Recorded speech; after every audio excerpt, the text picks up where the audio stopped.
Assalamualaikum warahmatullahi wabarakatuh. Peserta didik yang berbahagia dimanapun kita berada. Maaf, izinkan saya buka masker. Di masa pandemi ini, tentu kita harus betul-betul menjaga kesehatan kita, menjaga imun kita, agar kita tetap bisa melaksanakan proses kegiatan belajar mengajar, baik dalam bentuk daring maupun luring. Namun kita harus tetap mematuhi protokol kesehatan. Paling tidak kita harus taat pada protokol kesehatan pertama, yaitu menggunakan masker. Ya, kita menggunakan masker dan kita jaga jarak dan mencuci tangan di air mengalir menggunakan sabun. Ya, pada kesempatan pertemuan kali ini kita akan membahas materi menulis surat lamaran pekerjaan. Tentu surat lamaran pekerjaan ini sesuai dengan kurikulum ada di kelas 12 jenjang SMA maupun MA pada semester ganjil.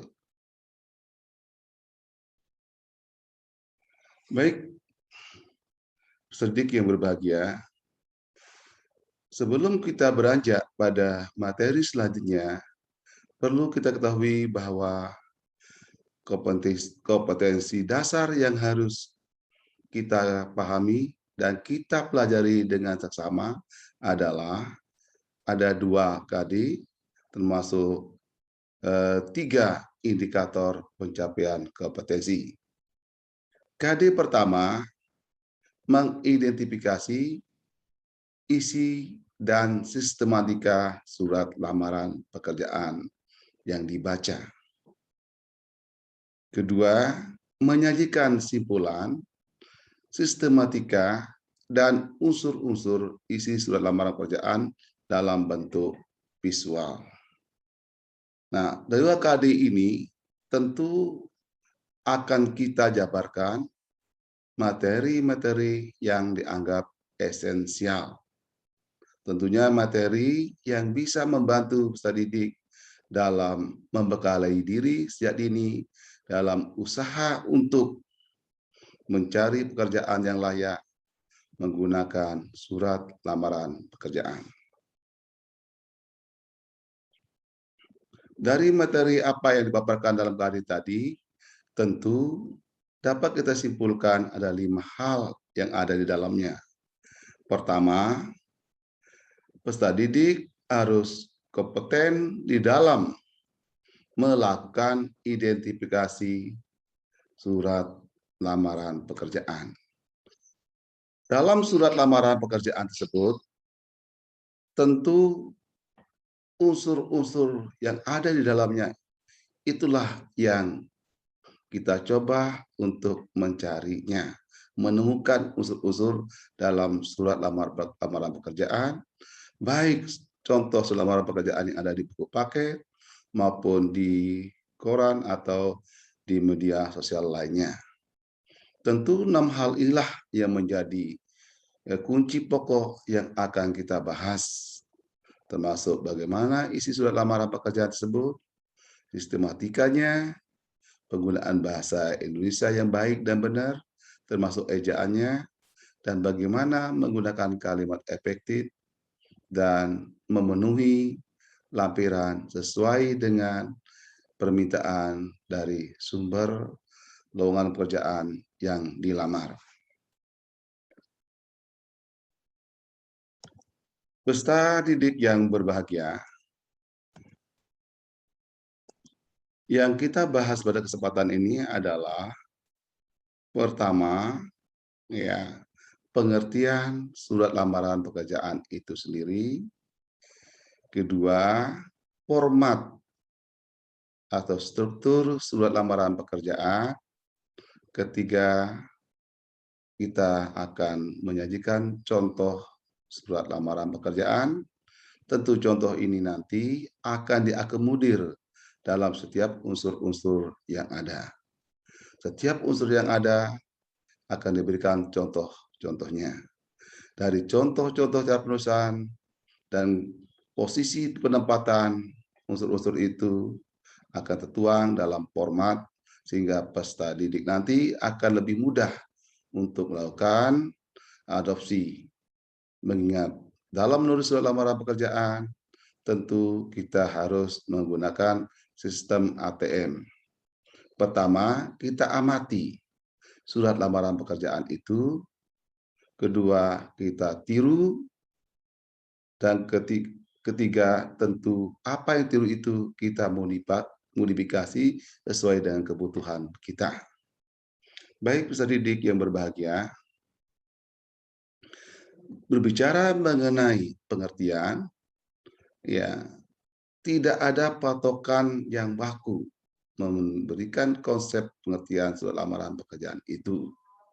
Namun, pada kesempatan ini saya akan berikan batasan bahwa surat lamaran pekerjaan adalah surat permohonan, ya. Dari surat permohonan yang dibuat oleh pelamar kerja atau pencari kerja untuk dikirim atau disampaikan pada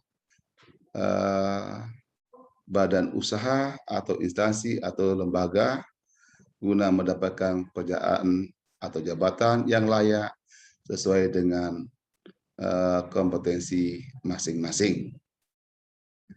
Tentu dalam menulis surat lamaran pekerjaan, peserta didik jangan sampai kita selalu beranggapan negatif.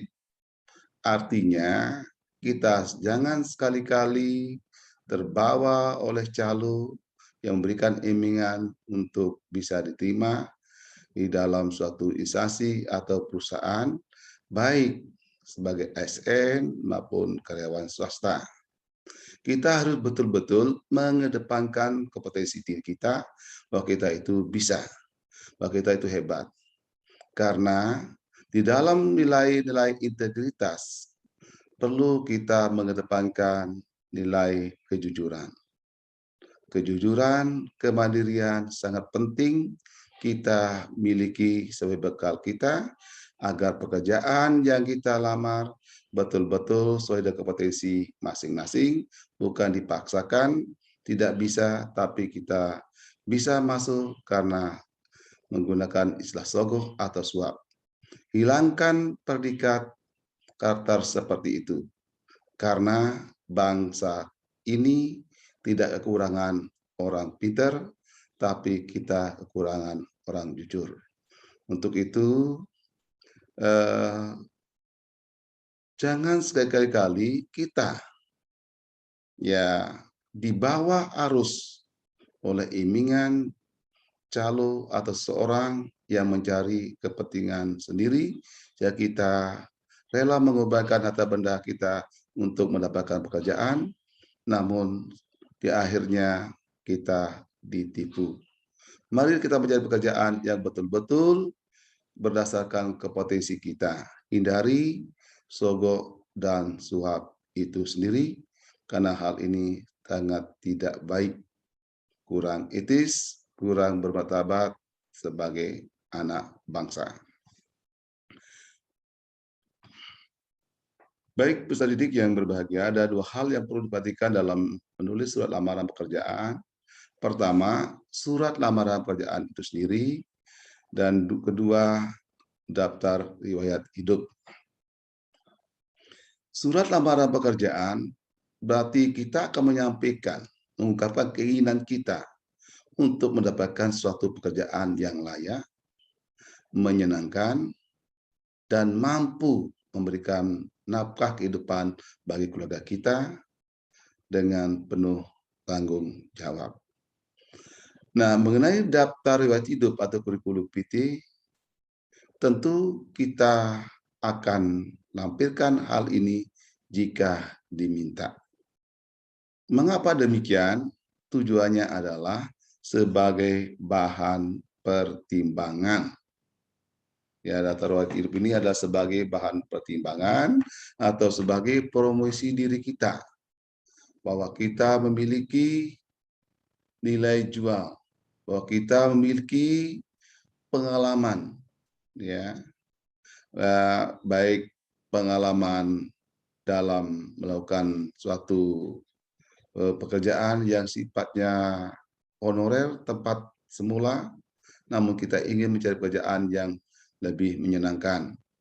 Tentu hal ini kita harus menjual diri kita, menjual nilai-nilai diri kita yang di dalamnya adalah pendidikan kita, keahlian kita, keterampilan kita, dan apa yang harus bisa kita perbuat.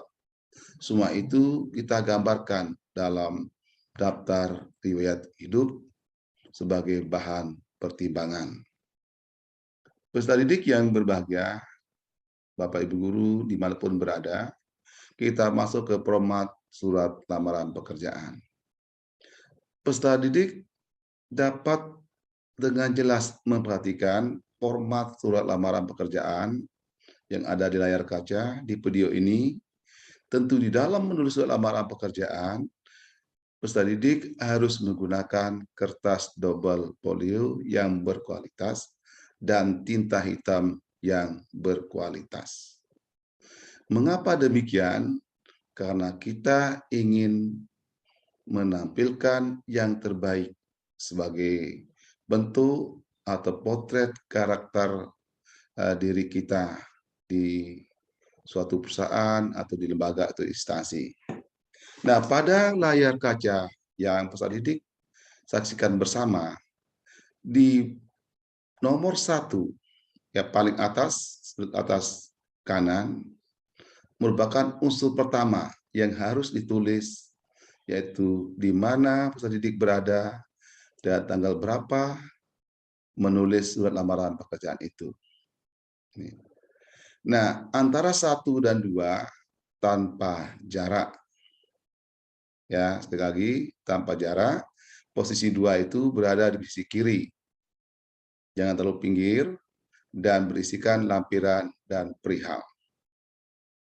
Ya, silakan diamati format ini karena nanti akan kita berikan contoh. Contoh cara penulisannya.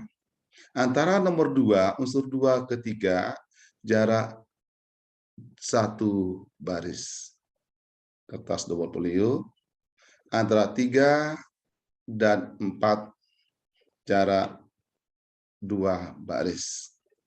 Nomor 2 maksud saya berisikan lampiran dan perihal. Lampiran ya tentang apa persyaratan-persyaratan yang harus dilampirkan di dalamnya, nanti kita jelaskan lebih dalam. Masuk perihal. Nomor 3 ke 4 jarak tadi 2 baris, sementara ya 4 ke 5 jarak 1 baris. 5A itu ya tadi 4 itu adalah salam pembuka dan 5A itu merupakan paragraf pembuka dan pemberian identitas si pelamar. 5B paragraf isi yaitu tujuan dan persyaratan. Yang C paragraf penutup. 5C maksudnya 6 salam penutup, 7 tanda tangan dan nama terang pelamar. Silakan peserta didik untuk mengamati gambar yang ada sehingga nanti ketika menuangkan unsur-unsur yang ada tidak salah menempatkan tulisan atau unsur-unsur yang ada. Kuncinya adalah sisi kanan jangan terlalu pinggir, demikian sisi kiri juga jangan terlalu pinggir, termasuk sisi atas dan bawah. Kita mencoba melakukan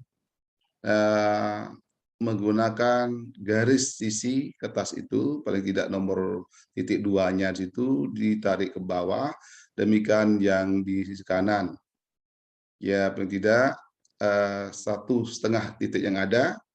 Nah, untuk membuat suatu lamaran pekerjaan yang penampilan menarik, lurus sampai ke bawah, tentu kita harus menggunakan penggaris dan menggunakan pensil, tapi jangan terlalu terang. Jangan terlalu cerah sehingga kita bisa dihapus nanti. Tujuannya adalah agar tulisan itu bisa berbentuk lurus, tidak bengkok, dan seterusnya. Baik, peserta didik yang berbahagia, setelah format surat lamaran pekerjaan dan unsur-unsur yang ada kita sudah saksikan bersama, berikut kita akan sampaikan contoh dan cara penulisannya sesuai dengan bahasa Indonesia yang baik dan sesuai dengan penulisan surat lamaran pekerjaan yang baku.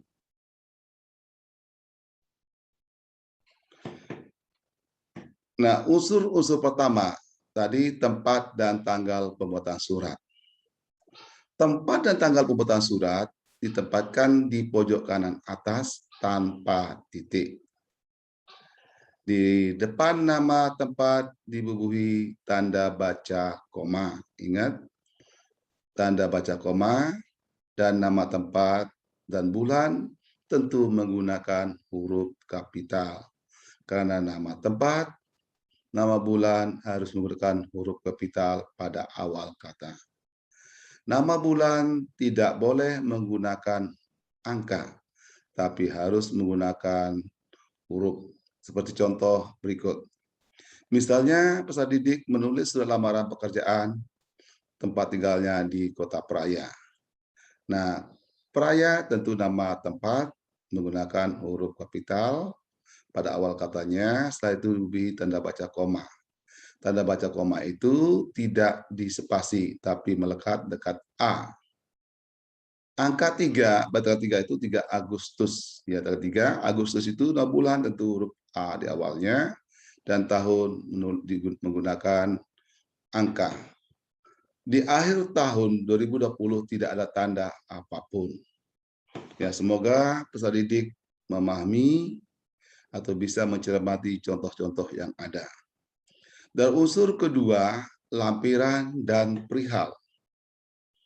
Kata lampiran dan hal sifatnya mana suka. Boleh kita menggunakan lampiran dan boleh kita menggunakan kata hal. Tentu dalam penulisan lampiran kita menggunakan huruf kapital, yaitu pada kata L. Demikian juga perihal menggunakan huruf kapital pada kata P atau H kalau menggunakan kata hal. Nah, lampiran itu adalah bagian kesatuan dari surat lamaran pekerjaan sesuai dengan syarat-syarat yang dibutuhkan. Ya, syarat yang dibutuhkan itu merupakan satu kewajiban yang harus dipenuhi.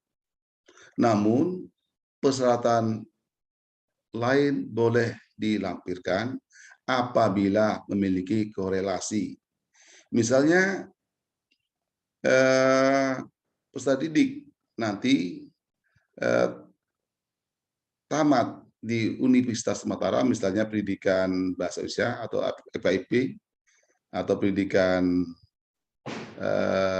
bahasa Inggris, tentu ya kita memiliki pengalaman.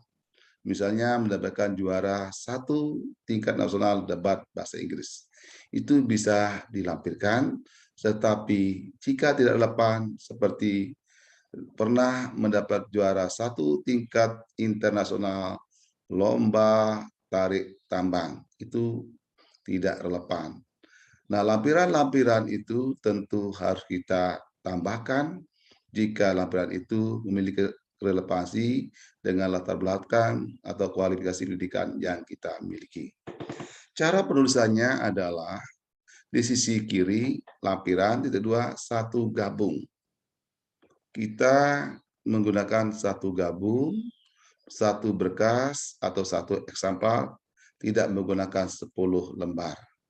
Karena tak terhingga. Kita alangkah baiknya menggunakan satu gabung, satu menggunakan huruf S-nya huruf besar, G-nya kecil. Satu gabung, satu berkas boleh.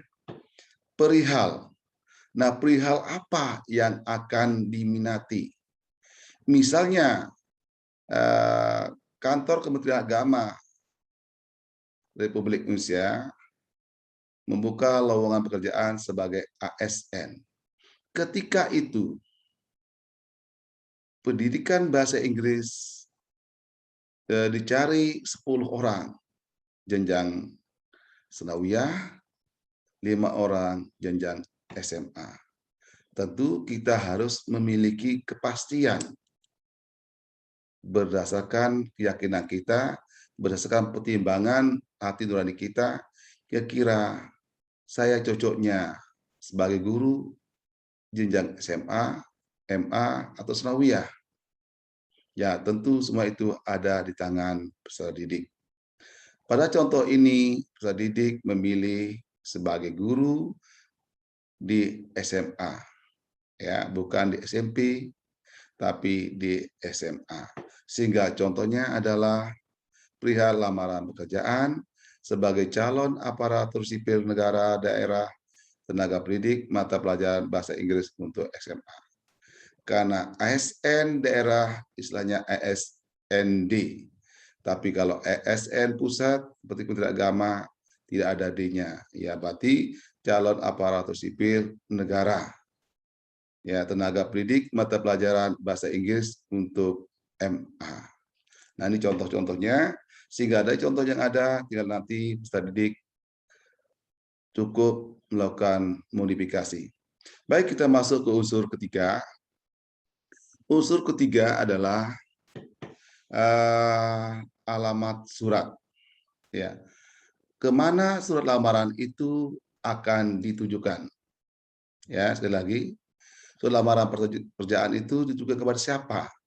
Nah, kebetulan pada contoh ini adalah ada formasi lowongan pekerjaan dari pemerintah daerah Kabupaten Lombok Tengah. Nah, di dalam penulisan alamat surat lamaran pekerjaan itu, kata kepada sebaiknya kita hilangkan, tapi cukup kita menggunakan yang terhormat. Yang terhormat itu kita singkat YTH. Y-nya besar, menggunakan huruf kapital, T-nya kecil, H-nya kecil, titik. YTH. Sekali lagi, YTH bukan titik 2. Ini ya. Sebaiknya alamat surat lamaran pekerjaan itu ya tidak boleh lebih dari 3 baris. Sebaiknya atau disarankan. Tapi jika tidak memungkinkan alamatnya panjang, bukan kita yang panjangkan, tapi memang alamatnya cukup panjang, tidak masalah. Ya, yang penting alamatnya itu lengkap. Nah, jabatan di dalam surat lamaran pekerjaan seyogyanya tidak menggunakan sapaan bapak atau ibu. Cukup langsung ke jabatannya. Misalnya, yang terhormat Bupati Lombok Tengah, bukan yang terhormat Bapak Bupati Lombok Tengah. Ini ya. Ya, demikian juga penulisan jalan. Umumnya penulisan jalan itu selalu kita lihat ya baik dalam surat menyurat di instansi atau lembaga menggunakan JLN. Karena hal itu sudah bagian dari salah kaprah sehingga tidak terasa bahwa itu adalah salah tapi itu dianggap benar karena sudah berdarah daging. Penulisan jalan itu harus lengkap, tidak singkat ya, J-nya besar, jalan. Nama jalannya pun huruf kapital hanya di awal kata. Jalan Gajah Mada, Jalan Diponegoro, dan seterusnya termasuk nomor. Ya, nomor itu 45 misalnya, begitu kita baca koma, di bawahnya tulis nama kota, alamat instansi atau lembaga tersebut. Nah, contoh apa kita lihat pada layar di depan peserta didik ya. YTH Bupati Lombok Tengah, Jalan Gajah Mada 45 Praya. Yang terhormat Direktur PT Angkasa Pura II Cabang Nusa Tenggara Barat, Jalan Langko nomor 42 Mataram. Nah, kata PT pada tadi PT Angkasa Pura, PT-nya itu tidak menggunakan titik, tapi P dan T menggunakan huruf kapital, ya. Dan di bawah nama kota Praya tidak di garis bawah, tidak dibubuhi titik. Ini karena sering kita lihat di garis bawah dan bahkan ditulis di Praya. Nah, contoh yang kita saksikan bersama melalui visual ini bisa diikuti. Demikian juga kita lanjutkan pada unsur keempat, yaitu salam pembuka. Salam pembuka diawali dengan huruf kapital dan diakhiri dengan tanda baca koma, ya, yaitu berasal dari dua kata, yaitu dengan dan hormat, sehingga salam pembuka berbunyi dengan hormat, koma. Nah, jarak antara tadi alamat ke dengan hormat itu jaraknya 2 baris, bahkan atau 3, tergantung nanti panjangnya eh, surat lamaran pekerjaan atau lampiran yang tertuang dalam kertas double folio yang kita gunakan sebagai media menulis surat lamaran pekerjaan. Ya, ini. Berikutnya kita lanjutkan ke unsur kelima. Unsur kelima yaitu masuk isi. Ya, sekali lagi, unsur kelima itu adalah isi. Apa yang harus kita perhatikan di isi itu? Ya, isi tentu bagian dari tubuh dari surat lamaran pekerjaan tersebut. Nah, kita bagi menjadi ada 3 bagian, ada 5A, ya, paragraf pembuka dan pemberian identitas pelamar. Kalimat pembuka surat lamaran pekerjaan itu memaparkan tentang dari mana sumber informasi lowongan pekerjaan itu diperoleh. Apakah dari surat kabar, majalah, pengumuman, atau orang dalam.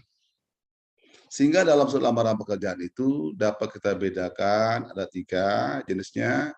Ada surat lamaran pekerjaan berdasarkan inisiatif sendiri, ada surat lamaran pekerjaan berdasarkan iklan atau pengumuman, dan ketiga, surat lamaran pekerjaan berdasarkan informasi orang dalam. Semua itu akan dituangkan pada kalimat pembuka. Nah, kalau informasi itu diperoleh dari surat kabar atau majalah, tentu nama surat kabar itu harus dicetak miring atau garis bawah.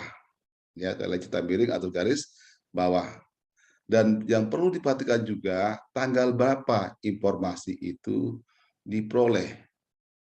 Ya, selain tadi di koran atau media masa mana tempat kita peroleh informasi itu harus kita rekam, kita tulis.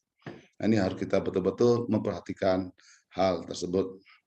Sedangkan pemberian identitas pelamar berisikan identitas sesuai dengan dokumen resmi, ya ijazah, KTP atau akte kelahiran. Nah, penulisan keterangan pada awal kata menggunakan huruf kecil, ya penulisan pemberian identitas menggunakan huruf kecil, sedangkan penulisan identitas menggunakan kaidah ejaan bahasa Indonesia yang baku.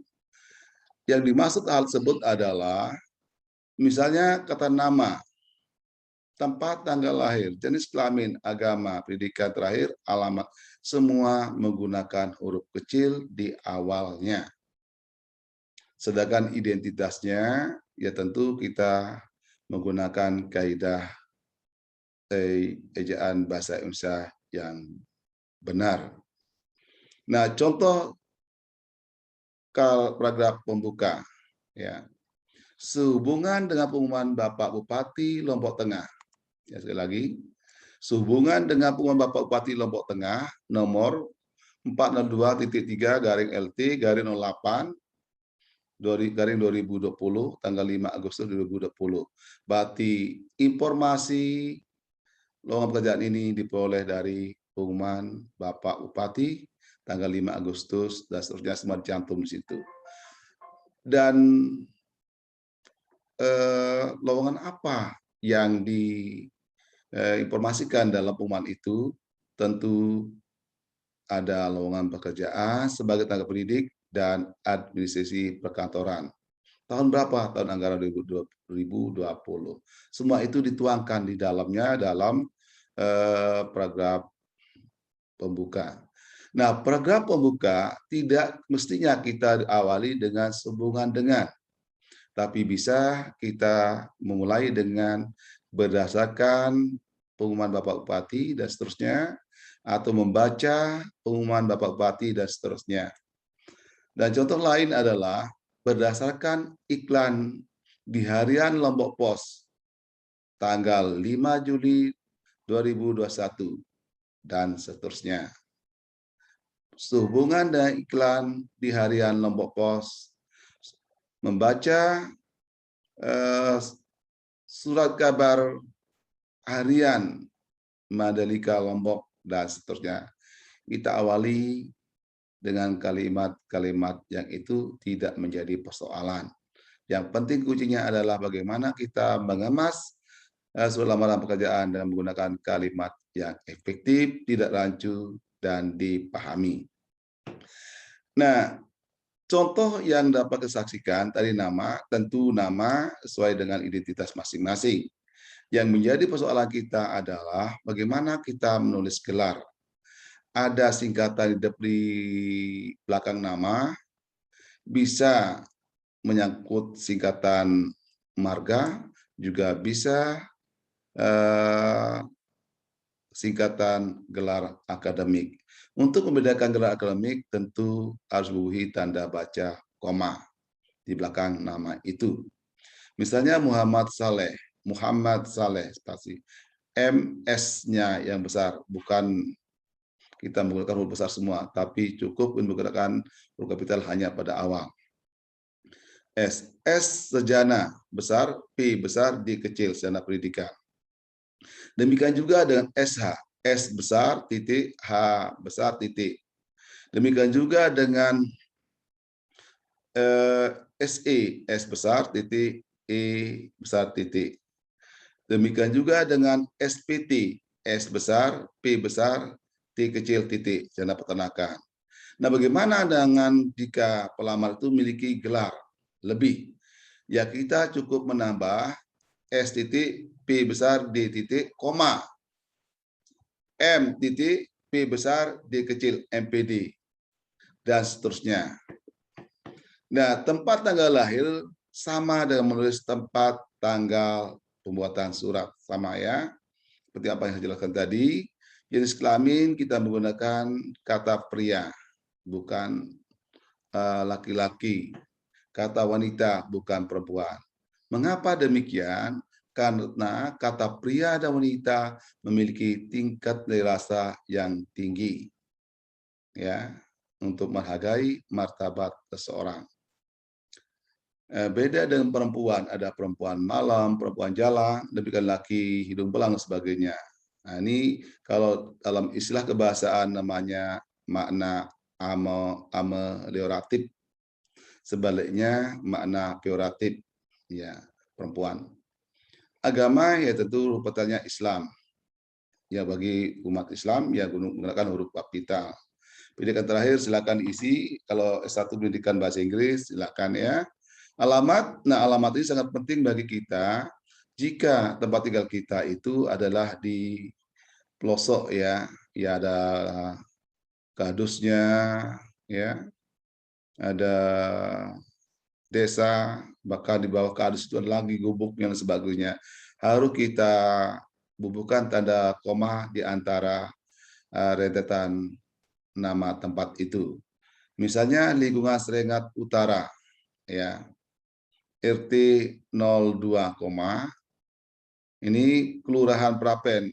Maaf, saya tulis itu kelurahan. Hilangkan komanya, sambung Kelurahan Prapen ya. Ini ada koma di situ. Salah ketik harus Kelurahan Prapen, koma, Kecamatan Praya, koma, Kabupaten Lombok Tengah, koma. Ya, sebaiknya dicantumkan nomor kontak supaya jika nanti ada pemanggilan untuk wawancara, kita cepat dihubungi. Nah, demikian ya contoh paragraf pembuka dan pemberian identitas. Nah, setelah unsur yang ini, 5A ini, tentu tidak ada jarak. Ya, sekali lagi, tidak ada jarak antara 5A dan 5B, yaitu mengenai ya tujuan pelamar ya. Tujuan pelamar itu menegaskan kembali bahwa lowongan pekerjaan apa yang diminati, ya. Lowongan pekerjaan apa yang diminati. Contoh, mengajukan lamaran pekerjaan sebagai calon aparatur sipil negara daerah atau ASND, tenaga pendidik mata pelajaran pendidikan bahasa Inggris untuk SMA di lingkungan pemerintahan Kabupaten Lombok Tengah yang Bapak pimpin. Berarti yang dilamar adalah sebagai tenaga pendidik, bukan sebagai tenaga administrasi. Meskipun dalam pengumuman itu ada dua lowongan, dua jenis lowongan, ada tenaga pendidik, tenaga administrasi, dan ada juga tenaga pendidik atau guru di situ ya. Tentu di lowongan pekerjaan itu pendidikan bahasa Inggris juga ada jenjang SMA, ada SMP, ada SD di dalamnya.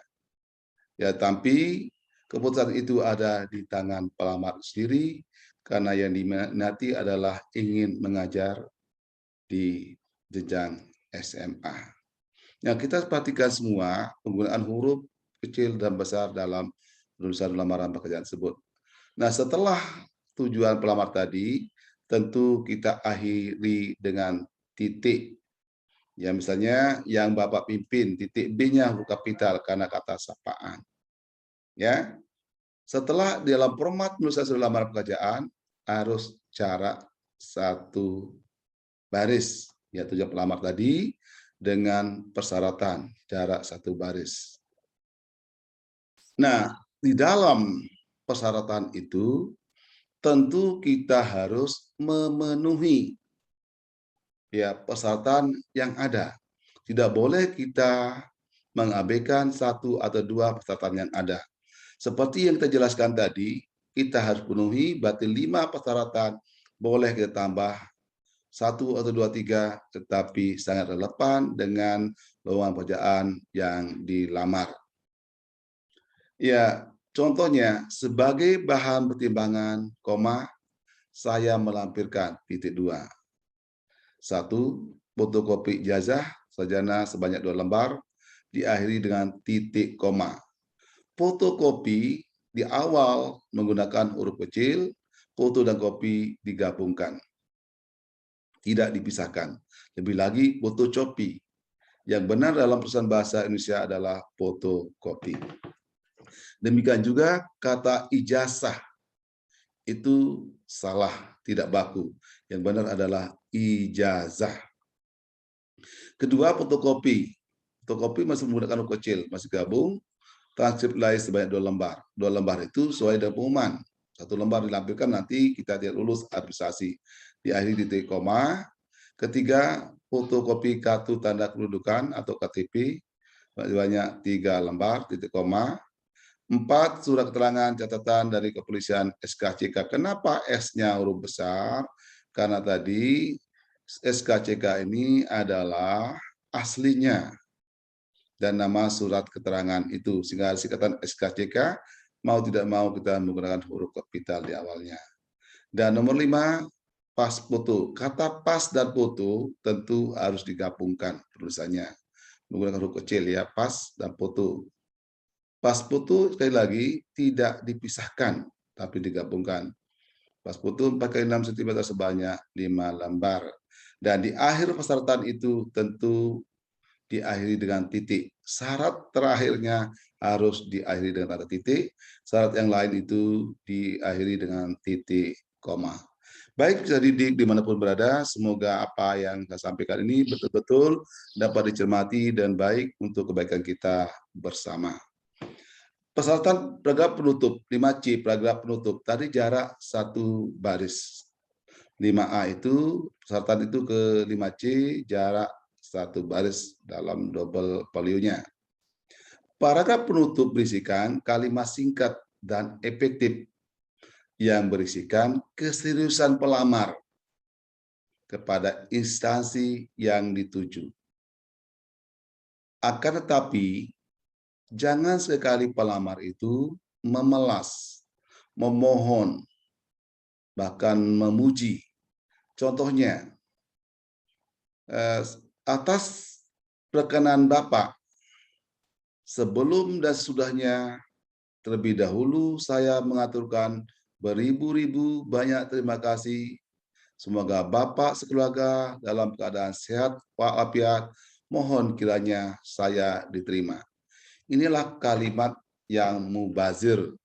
Dalam surat lamaran pekerjaan, kita harus menggunakan kalimat singkat dan efektif seperti contoh berikut. Atas perhatian Bapak, koma. Sekali lagi, atas perhatian Bapak, koma, saya mengucapkan terima kasih. Dalam menulis surat lamaran pekerjaan, jangan sampai kita menulis atas perhatian Bapak, garing Ibu. Karena suatu lembaga, instansi itu tentu dipimpin oleh satu orang. Entah itu Bapak atau Ibu. Kalau instansi lembaga itu dipimpin oleh seorang ibu, ya tentu atas perhatian ibu, koma, saya mengucapkan terima kasih. Nah, mengucapkan, bukan diucapkan, tapi mengucapkan. Demikian juga kata terima kasih harus dipisahkan. Sering ditemukan diucapkan, terima kasih digabungkan. Ini hal yang keliru. Ya, semoga apa yang disampaikan pada kesempatan ini betul-betul kita pahami bersama meskipun lewat video pembelajaran sederhana ini. Baik, peserta didik yang berbahagia, kita masuk ke unsur salam penutup ke-6 ya. Jarak tadi 1 baris dari paragraf penutupnya dan tanda tangan nama terang. Di dalam salam penutup, cukup kita menggunakan 2 kata, yaitu kata hormat dan saya. Kata hormat menggunakan huruf kapital, H besar, S kecil. Setelah di belakang atau di belakang saya dibubuhi tanda baca koma. Hormat saya. Seperti contoh yang kita lihat bersama, hanya besar. Nah, antara kata penutup dengan nama terang dan tangan pelamar tentu dibubuhi materai 10.000 sekarang ini. Tentu jarak antar hormat salam penutup dengan nama terang itu kira-kira 3 baris. Di sampingnya dibubuhi materi 10.000 dan kita tangan mulai dari materi tersebut dan tulis nama pelamar sesuai dengan identitas tadi. Ya, seperti contoh yang kita saksikan bersama. Nah, bagaimana ketika dalam menulis lamaran pekerjaan di paling akhir halaman depan kertas double folio tertulis hormat saya. Dan di akhirnya itu tidak cukup untuk menulis nama terang. Kita taruh di belakang. Hal ini ada hal yang keliru, perlu kita perbaiki. Mungkin tulisannya terlalu besar, tulisannya rapi, jaraknya kurang bagus, ya perlu diatur kembali sehingga nama pelamar itu benar-benar pada halaman depan. Kecuali ketika tidak cukup di halaman depannya, pada pesertanya bisa di bagian belakang, tapi harus habis garis halaman depannya, yang sampai terabaikan sehingga kurang menarik penampilan surat lamaran pekerjaan itu. Ya, peserta didik yang berbahagia, demikian pemaparan singkat saya tentang menulis surat lamaran pekerjaan. Dan selanjutnya nanti insya Allah kita akan menghadirkan contoh surat lamaran pekerjaan yang diperoleh di koran atau di buku atau surat lamaran pekerjaan yang pernah dibuat oleh kakak atau bapak peserta didik. Kita amati, kita identifikasi, dan kita perbaiki jika ada kesalahan sesuai dengan peraturan yang kita bahas pada kesempatan ini. Ya, sekali lagi pada pertemuan berikutnya nanti Saya mohon kita masing-masing untuk membawa contoh surat lamaran pekerjaan untuk sama-sama melakukan identifikasi. Setelah itu, peserta didik harus bisa membuat surat lamaran pekerjaan berdasarkan potensi masing-masing dan silakan untuk melakukan presentasi. Baik peserta didik yang berbahagia, di akhir pertemuan kita ini tentu ada hal-hal yang belum jelas, belum dimengerti, silakan ajukan pertanyaan, bisa lewat WA atau lewat kontak saya sendiri atau lewat Facebook dan sebagainya. Silakan, yang penting bagaimana kita membangun komunikasi agar pembelajaran bukan menjadi alasan karena COVID, belajar di rumah bukan belajar, tapi lebih asik mempermainkan gadget kita, lupa akan kewajiban kita bersama. Sekali lagi, jika ada pertanyaan, silakan ajukan lewat WA atau lewat media massa yang lain. Ya, sebagai kata kuncinya di ujung pertemuan kita ini adalah hidup bukanlah tentang siapa yang terbaik, tapi siapa yang bisa berbuat baik dan bukan pura-pura baik. Itu artinya ketika nanti peserta didik melamar pekerjaan, jadilah orang yang terbaik. Jangan mendapatkan pekerjaan karena suap, karena dibantu, karena sowokan, karena hal ini merugikan diri kita, baik kehidupan dunia maupun akhirat. Stop korupsi, stop sogo, mari kita hidup bersih. Karena hidup bersih adalah jaminan kita untuk kebaikan di dunia maupun di akhirat. Demikian pertemuan kita pada kali ini. Semoga ada manfaatnya. Mari kita sama-sama menjaga diri kita, menjaga keluarga kita, agar kita selalu taat pada protokol kesehatan.